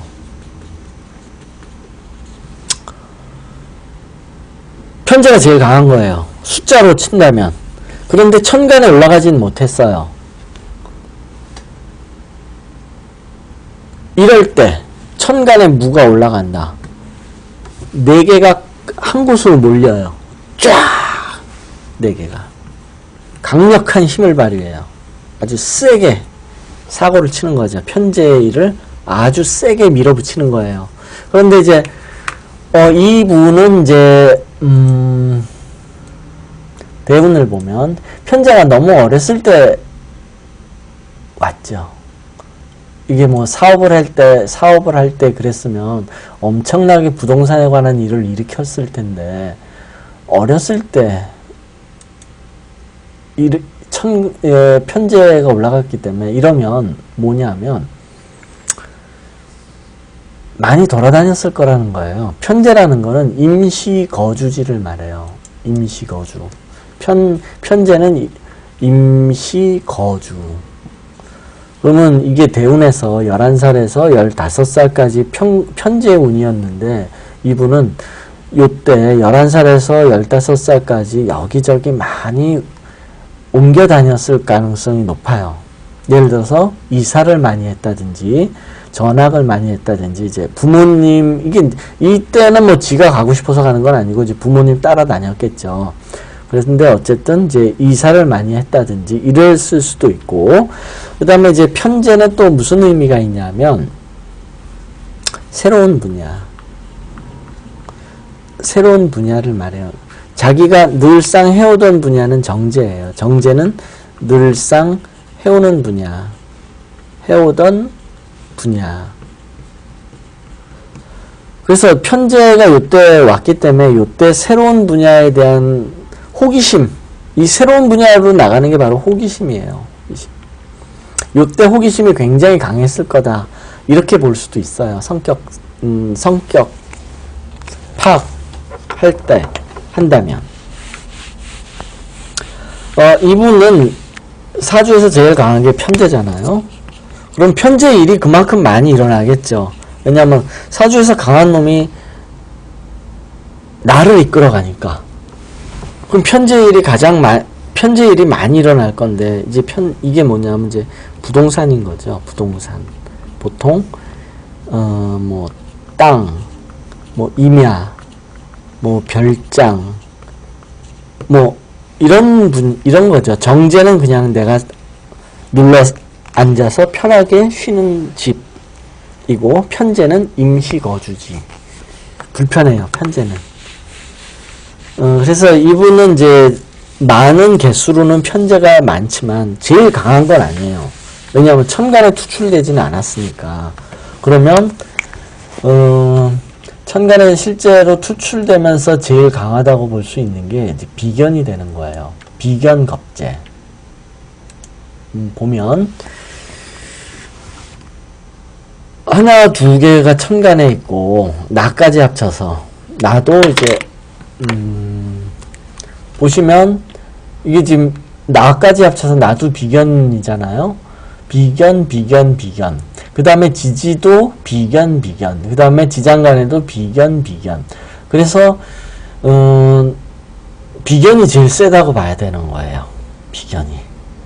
지장간에서는 편제가 제일 강하지만 실질적으로는 비견이 더 강하다 이렇게 보는 거예요. 그 다음에 이 병화도 강해요. 두 개가 있으면서 천간에 올라갔기 때문에 병화도 강해요. 제일 약한 거는 금과 수겠죠. 금과 수는 아주 약하고.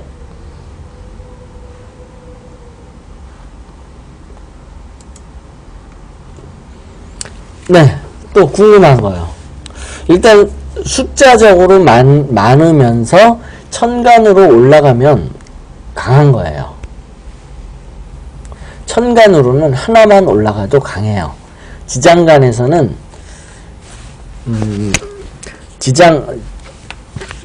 지장간에 우선 개수로 친다면 이제 지장간에 하나 있다. 그러면 약한 거예요. 두 개 보통. 세 개 이제 조금 센 거예요. 세다. 네 개 아주 강해요. 나를 4개급 되면은 왕초 노릇을 해요. 왕노릇. 나를 막 이리저리 끌고 다녀요. 5개. 나는 얘한테 주거 지내야 돼요. 5개면 최강. 뭐 6개짜리도 있어요. 6개. 5개 이상이면 나는 그냥 얘한테 얘의 종이에요. 종. 4개면은 나를 막 끌고 다니고. 이런데 이제 천간으로 올라간다. 하나만 있어도 천간으로 올라갔다. 그러면 이건 약한 거 아니에요. 보통이 돼버려요. 근데 2개면서 천간에 올라갔다. 그러면 이제 세져요. 3개인데 천간에 올라갔다. 더 세요. 4개인데 천간에 올라갔다. 아주 센 거죠. 그러면. 이렇게 파악하시면 돼요.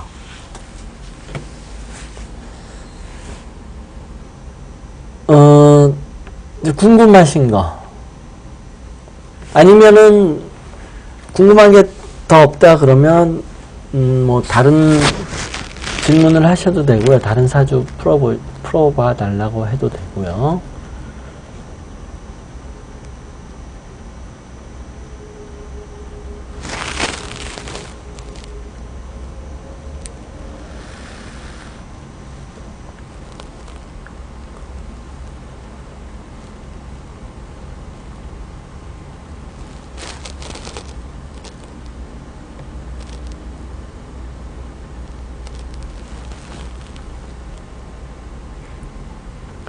41세부터 정관운이 올라가는데 내년부터 굉장히 조심해야 돼요. 이분은 이제 내년 해운을 넘겨보면 내년 이사하려고 하는데요. 어디 보죠. 내년부터 이제 예. 예. 네. 있잖아요. 네. 그러면 네. 예, 질문, 예, 질문하세요. 네. 그러면 이 진술충이라든가 성충화합이 네. 상관없이 그냥 육신으로만 네. 해야 되나요? 예, 맞아요. 네, 사주 원국 내에서는 합충파 뭐 이런 거를 보실 필요가 없어요.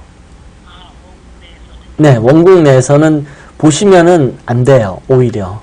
보지 말고 오로지 순수하게 육친으로만 그 사람을 파악하셔야 돼요. 그러면 네. 심리대운에서 저기 술미형인데 그거는 무슨 상관이 있을까요? 대운도 운으로 보지 마세요. 대운은 그냥 어떤 식으로 이 사람이 살아간다. 요렇게만 파악을 하셔야지 합충파 뭐 이런 거로 따지시면 안 돼요. 안 맞아요, 그러면. 합충파로 따지는 건 해운 이하, 해운이나 월운, 뭐 일진 요런 거 가지고 합충파 이런 운으로 따지시고요. 사주 원국과 대운은 그냥 순수하게 육친과 오행으로만 보세요. 그래야지 잘 맞아요. 예, 예. 그럼 내년에 이제 내년이 이제 관운인데, 일단 굉장히 조심을 해야 되는 거죠. 이분은, 사고를 치기 아주 쉬운 거예요. 그러면 내년 일단 목표가 내년에 이사를 하려고 하는데 할 수 있겠는가 보죠. 칠판을 볼게요. 이제 당면 과제.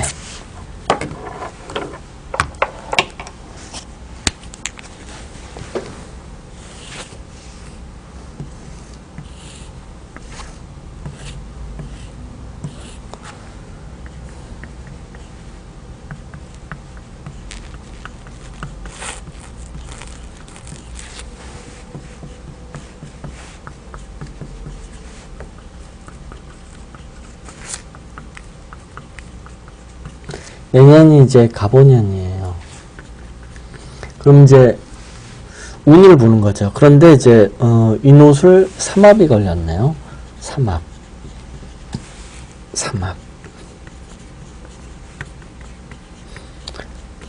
뭐 삼합이 어떻게 걸렸든 이 안에서 다 걸릴 수도 있고 새로이 여기에 요 자리에 삼합이 나타날 수도 있어요. 근데 뭐 상관은 없어요. 그런데 이제 이분 같은 경우에는 인옷을 삼합으로는 새로운 운이 나타나지는 않아요. 이거는 없고 이 안에서 다 해결이 되는 거죠. 그러면 이사할지 말지는 육친으로 보세요. 그러면 이제 이게 비견이고 이게 상관이에요. 내년 운이 이분은 이 상관이라는 거는 떠나다 이런 뜻이에요. 떠나다. 떠날 수 있어요. 내년에.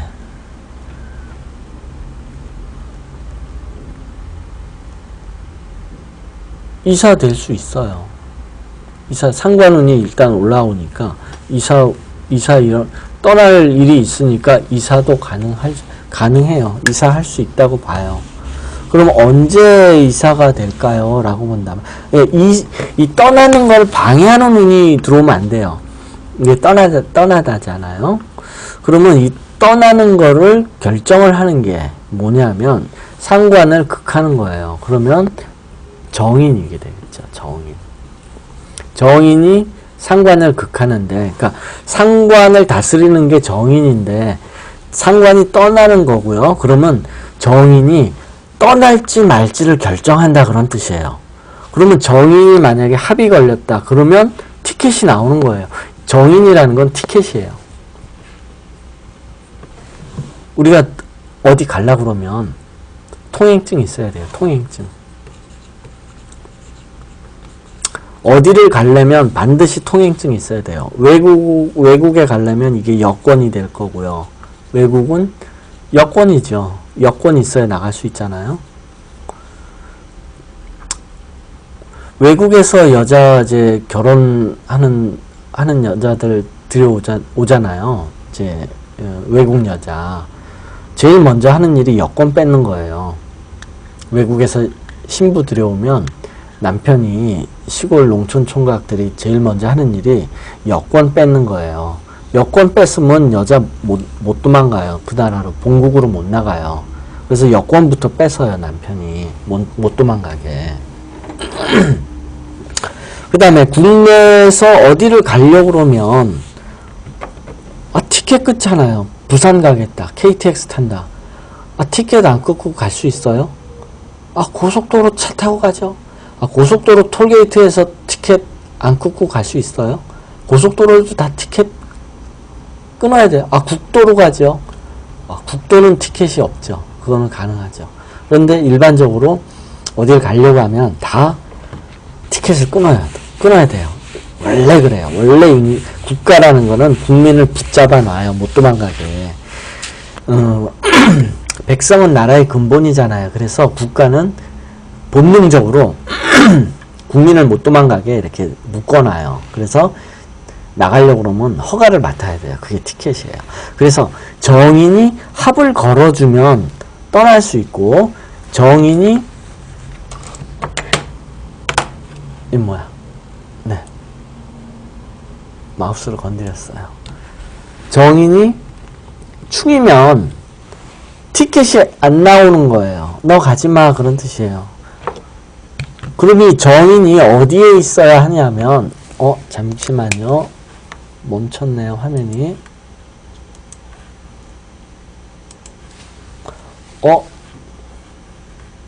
잠깐만 기다리세요. 화면이 죽었어요. 마우스를 건드리는 바람에 칠판이 꺼졌어요. 잠시만요. 칠판을 다시 만들게요.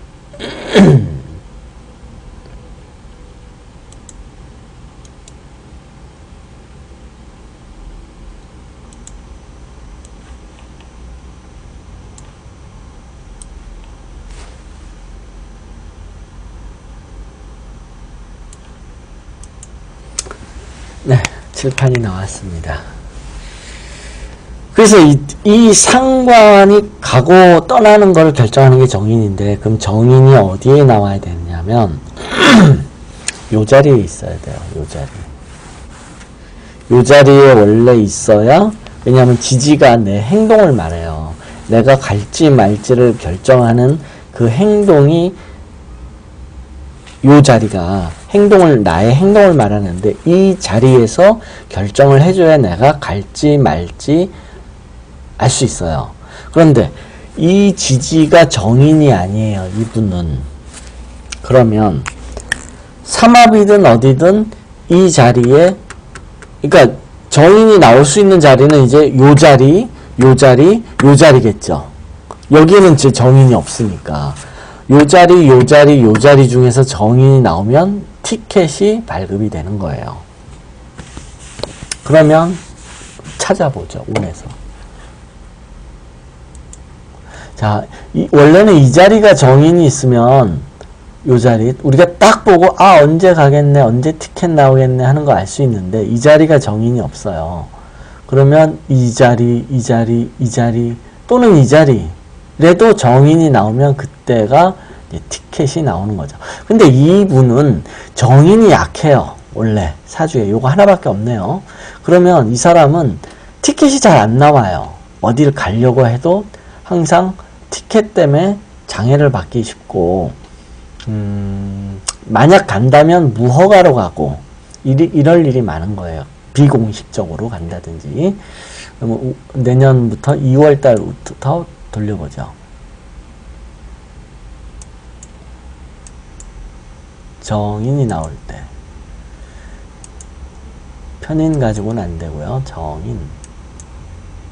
여기 나왔네요. 양력 8월에 여기 삼합으로 정인이 나왔죠. 정인이 나올 때 티켓이 일단 나온다는 뜻이에요. 그런데 이 달의 운을 보면 비견이 충이에요. 충형. 이거는 뭐냐면 내가 어떤 남들하고 있을 때 모임에서 튕겨져 나간다는 거예요. 이거에 대한 해석을 할게요. 비겁은 뭐냐면 어떤 모임에 내가 들어가 있다 그런 뜻이에요.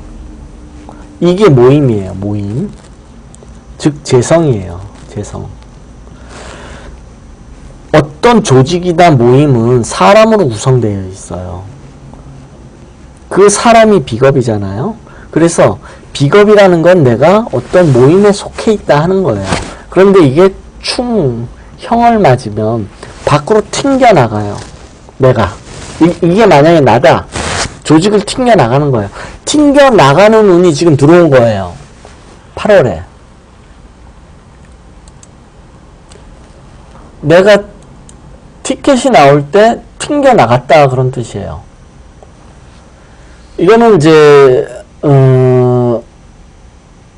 인적 구성. 그러니까 이건 뭐냐면 남과 함께 하고 있는 곳에서 이사할 때 나간다 그런 뜻인 거예요. 이사할 때.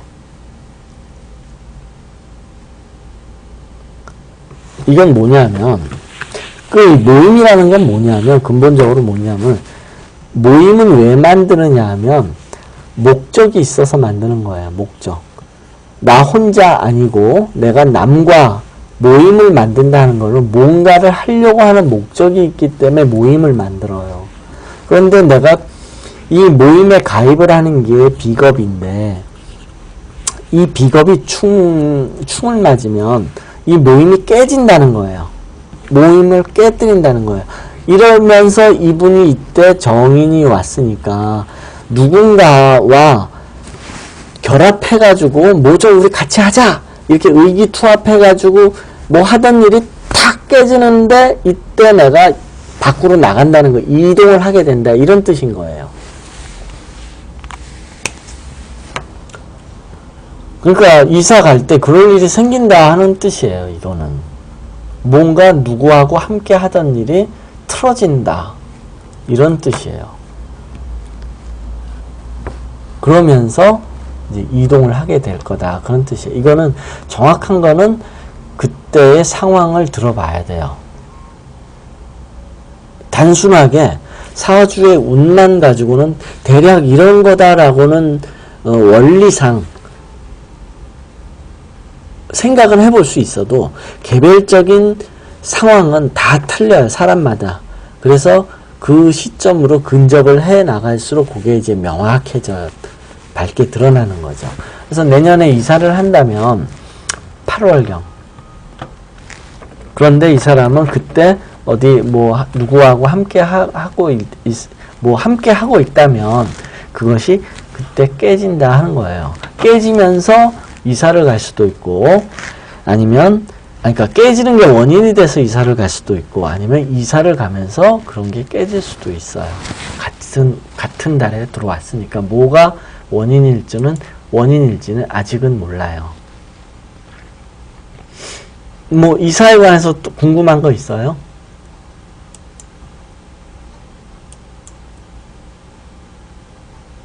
(9월) 달에도 정인이 들어왔으니까 이때도 이사 갈 수 있어요.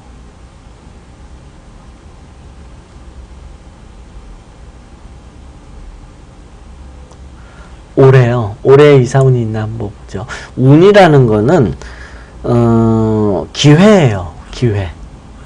운이라는 건 기회고 운이 있다는 건 기회가 있다는 거고 내가 그거를 잡을지 말지는 나의 마음이에요. 결행할지 말지는 나의 선택이 더 중요해요. 그런데 내가 선택하지 못하고 불가피하게 나는 그 운에 당할 수밖에 없다. 이런 경우도 있어요. 그러니까 뭐냐면 내가 움직여서 운에 걸려들 수도 있고 나는 안 움직이는데 운이 와서 나를 건드릴 수도 있어요. 그러면 뭐죠? 지금 이제 11월이에요. 만약에 이사를 가려고 한다면 여기를 보죠. 이사의 운을 보려고 그러면 육친으로 뭐를 살펴야 되냐 하면 이사운이라는 걸 보죠. 일단 편관이 걸려야 돼요. 나타나야 돼요. 뭐냐면 편관이 여기 나타날 수도 있고 원래 여기 편관이 있는데 운에서 합충파를 걸 수도 있어요. 여기에 있을 수도 있고 여기에 있을 수도 있고 일단 뭔가 하여튼 나와야 되는 거예요. 편관이. 그럼 편관의 의미는 뭐냐면 내 관청이 바뀌는 거예요. 내 관청. 뭐냐면 내가 속한 관청이 정관이에요. 우리 집이 여기 있어요. 우리 집이 예를 들어서 서울 강남에 산다. 강남구가 나의 정관인 거예요. 이 정관의 바깥이 편관이에요. 편관이 보인다 그러면 이게 이사를 한다 그러면 나의 관할 관청 밖으로 내가 나가는 거예요. 이게 구청일 수도 있고 시청일 수도 있고 대한민국일 수도 있어요. 외국으로 이민 간다 그래도 편관이 나와요. 나의 관할 관청이 바뀌는 거니까. 그래서 일단 편관은 이사를 하는데 굉장히 중요한 운, 이사가 될지 말지를 알아내는 대표적인 운이고요. 그 다음에 상관은 이게 이제 관할 관청의 변동. 관할 관청의 변동이 일어나는 거고요. 편관은. 상관은 버리고 떠나다. 나 여기가 싫어. 나 이 동네 싫어. 정 떨어졌어. 나 여기서 장사도 안 돼. 이러면 상관운에서 나가요. 상관은 내가 가지고 있던 걸 그냥 버리고 나가는 거예요. 이 동네가 싫어서. 그래서 이사를 가는 사람들이 싫어서 떠나는 경우 많아요. 그럴 때 반드시 상관이 와요. 그 다음에 내가 싫지 않은데 일 때문에 그거 하러 이사 가야 된다 그러면 상관이 아니라 식신. 이거는 뭐뭐 하러 가다. 나 유학 가야 돼. 공부해야 되기 때문에. 또 내 직장이 부산으로 발령이 났어. 근데 난 직장 부산으로 가서 나 일해야 돼. 나 여기가 싫어서 가는 거 아니야. 이럴 때는 식신. 가끔가다 정관이 걸리는 경우도 있어요. 그러면 관청이 안 바뀌어요. 같은 동네 이사. 이런 경우들도 종종 나와요. 같은 동네. 아파트 A동에서 B동으로 이사. 이런 거는 정관이에요. 월운 보면 정관으로 나와요. 관청이 안 바뀌어요. 그런데 이제 식신상관이 같이 나오죠. 요게 중요한 거예요. 요게 중요해요. 요게. 행위로서 요게 중요하고요. 그 다음에 또 뭐가 다른 측면에서 볼 수 있는 게 뭐냐 하면 편제가 들어오면 이건 다른 공간으로 간다는 의미예요. 다른 공간, 다른 자리. 이것도 이사에 관한 거예요. 그 다음에 정제는 이건 집. 이거는 단순하게 매매만을 보는 거예요. 매매. 우리 집 팔리나 안 팔리나. 팔려도 이사 안 갈 수 있어요. 그럴 수 있잖아요. 팔려도 이사 안 갈 수 있는 거. 나는 이미 전세로 살고 있고 우리 집 놔두고 나는 옆집에 전세로 살고 있으면서 우리 집 지금 팔아봐야 나는 이사 안 갈 거 아니에요? 그리고 그런 매매만 보는 거는 정제. 그런 매매를 볼 때는 정제. 편제는 나 다른 공간으로 가는 걸 말하는 거예요. 그 장소적 관점이에요. 편제는. 그러니까 편관은 관청을 바뀐다는 관점에서 보는 거고, 편제는 이제 장소적 관점에서 내가 움직이는 거를 보는 거예요. 이 보는 관점이 좀 달라요. 이제 요런 게 있어야 되고요. 그 다음에 편의는 이거는 계약 관계.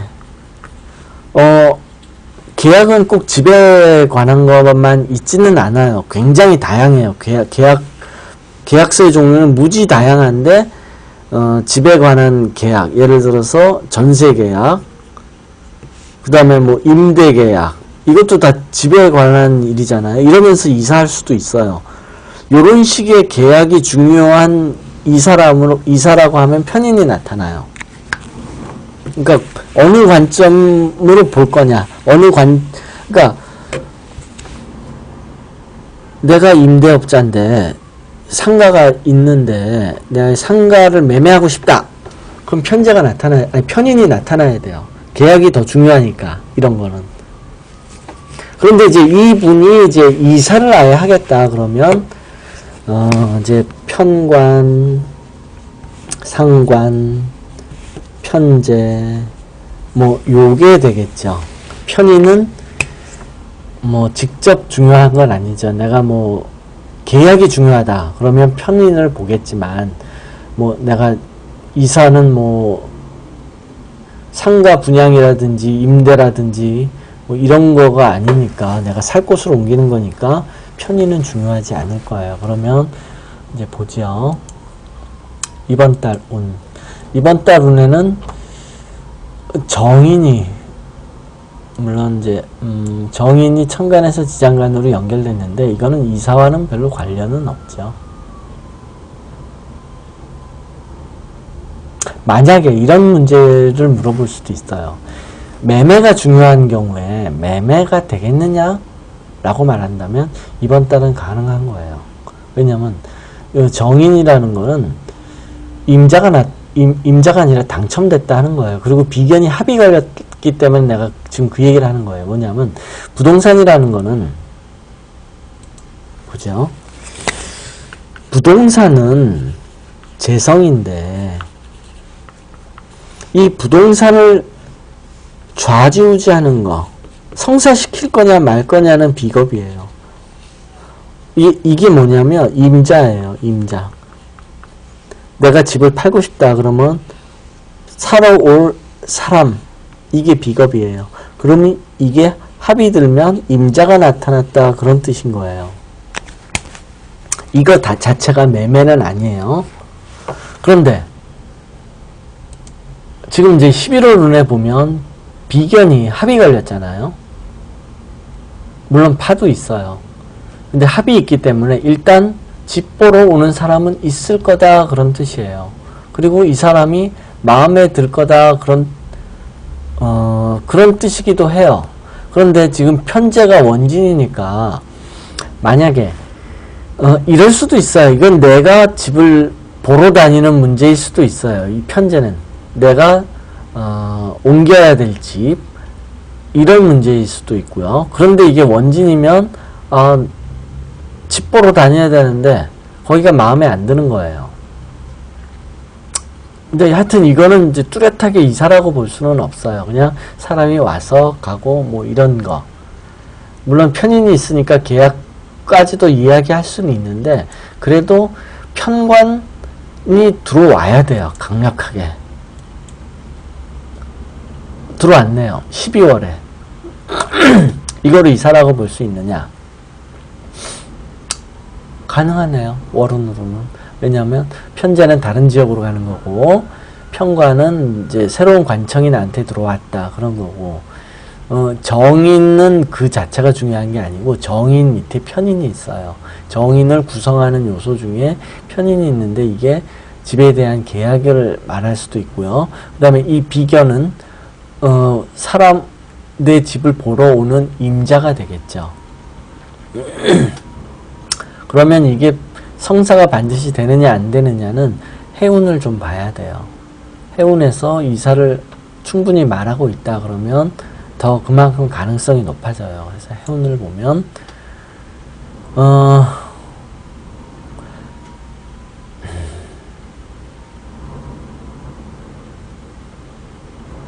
이거 가지고는 이사를 하고 보기는 조금 어려워요. 요거 가지고는 이사라고 말하기까지는 조금 어려워요. 그래서 12월에 만약에 집을 보러 다닌다. 집을 보러 다닐 수는 있지만 이게 이사라고 보기는 조금 어렵고요. 1월은 1월도 좀 어렵고요.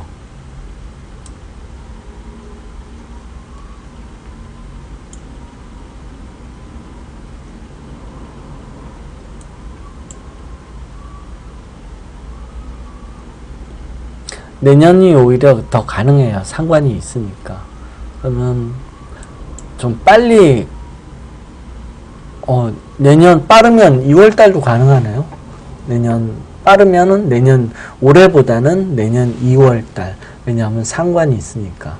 상관이 오면 일단 떠날 일부터 생각하세요. 삼합으로 상관이 들어왔다 그러면 떠날 일이에요. 이건 거의 10중 8구. 그래서 이게 이사에 관해서는 이것도 굉장히 강력해요. 편관도 강력하지만 상관도 굉장히 강력해요. 그래서 빠르면 내년 2월달이 이사할 운인 거예요. 이게 편관이나 상관은 굉장히 세요. 이사를 하려고 할 때 상당히 강하게 나타나는 그런 운이에요. 네, 뭐 또 궁금한 거 빠르면 내년 2월이라고 얘기를 하시면 돼요. 이사한다. 실제 떠나는 거 계약은 좀 일찍 이루어질 수도 있지만 내가 실제로 떠나려면 상관운이 들어와요. 그래서 빠르면 내년 2월달이 내가 이사할 일이 있을 수 있다 하는 거예요.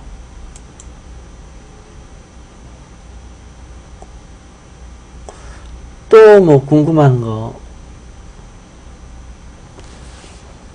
버퍼링이 뜨면 제가 또 메일로 보내드릴게요.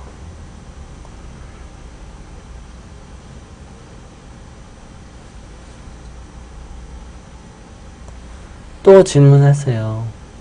궁금하신 거.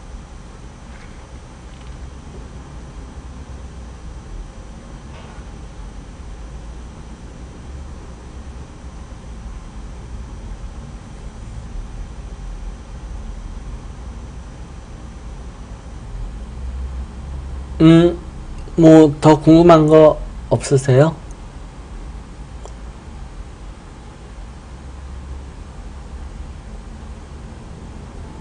근데 이제 이분은 어떤 관계세요?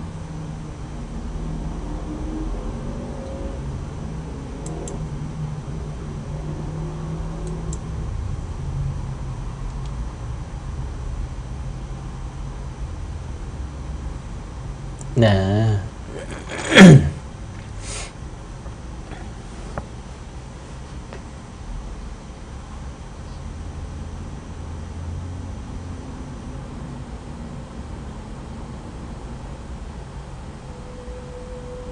뭐 다른 질문 없나요?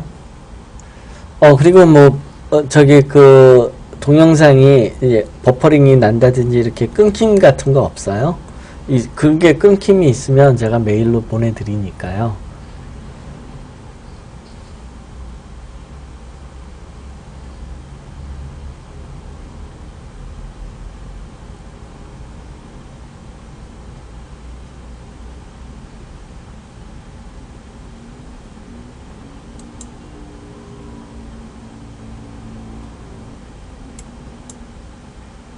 네. 오늘이 이제 지금 처음 들으시는 건데 이해는 잘 되세요?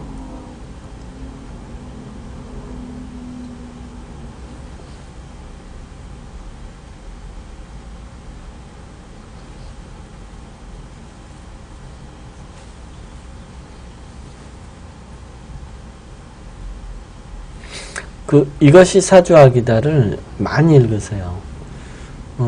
지금 네 이제 이것이 사주학이다를 여러 번 읽으세요. 여러 번 한 5번 이상은 읽으셔야 돼요. 물론 이제 몇 달 걸리겠죠. 근데 굉장히 중요한 굉장히 좋은 내용이에요. 굉장히 좋은 내용. 그것만 완벽하게 이해한다 그러면 그냥 뭐 도사는 당연히 되는 거예요. 도사님 소리는 당연히 들을 수 있어요. 예, 그러면 이거 말고 다른 질문이 또 있으시면 그거는 이제 게시판에 올려주시고요. 네, 오늘은 여기까지 할게요. 뭐 다른 궁금한 거 있으면 게시판에다가 올려주세요. 예, 오늘은 여기까지 하겠습니다. 오늘은 조금 늦게 시작했는데 다음번에는 꼭 시간 지키세요. 9시에 좀 일찍 들어오시는 건 괜찮고요. 예, 오늘은 여기까지 하겠습니다. 다음에 뵐게요.